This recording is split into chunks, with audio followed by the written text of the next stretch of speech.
Genesis 2. Thus the heavens and the earth were finished, and all the host of them. And on the seventh day God finished his work that he had done, and he rested on the seventh day from all his work that he had done. So God blessed the seventh day and made it holy,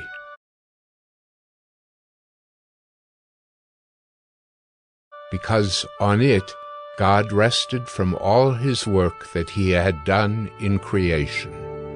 These are the generations of the heavens and the earth when they were created, in the day that the Lord God made the earth and the heavens, when no bush of the field was yet in the land, and no small plant of the field had yet sprung up, for the Lord God had not caused it to rain on the land, and there was no man to work the ground. And a mist was going up from the land, and was watering the whole face of the ground. Then the Lord God formed the man of dust from the ground, and breathed into his nostrils the breath of life.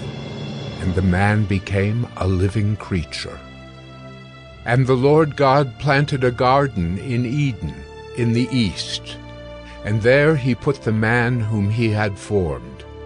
And out of the ground the Lord God made to spring up every tree that is pleasant to the sight and good for food. The tree of life was in the midst of the garden, and the tree of the knowledge of good and evil. A river flowed out of Eden to water the garden, and there it divided and became 4 rivers. The name of the first is the Pishon. It is the one that flowed around the whole land of Havilah, where there is gold. And the gold of that land is good. Bdellium and onyx stone are there. The name of the second river is the Gihon. It is the one that flowed around the whole land of Cush. And the name of the third river is the Tigris, which flows east of Assyria. And the fourth river is the Euphrates. The Lord God took the man and put him in the Garden of Eden to work it and keep it. And the Lord God commanded the man, saying, You may surely eat of every tree of the garden, but of the tree of the knowledge of good and evil you shall not eat, for in the day that you eat of it you shall surely die. Then the Lord God said, It is not good that the man should be alone. I will make him a helper fit for him.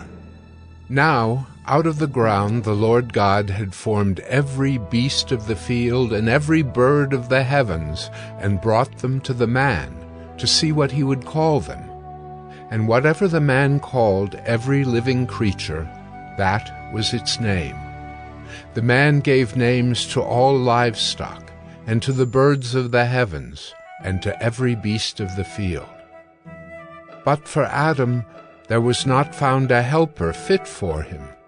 So the Lord God caused a deep sleep to fall upon the man, and while he slept took one of his ribs and closed up its place with flesh.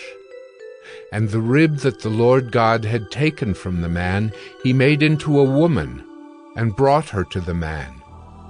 Then the man said, This at last is bone of my bones, and flesh of my flesh. She shall be called woman, because she was taken out of man.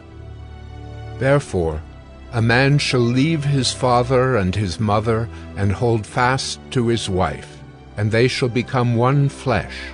And the man and his wife were both naked, and were not ashamed.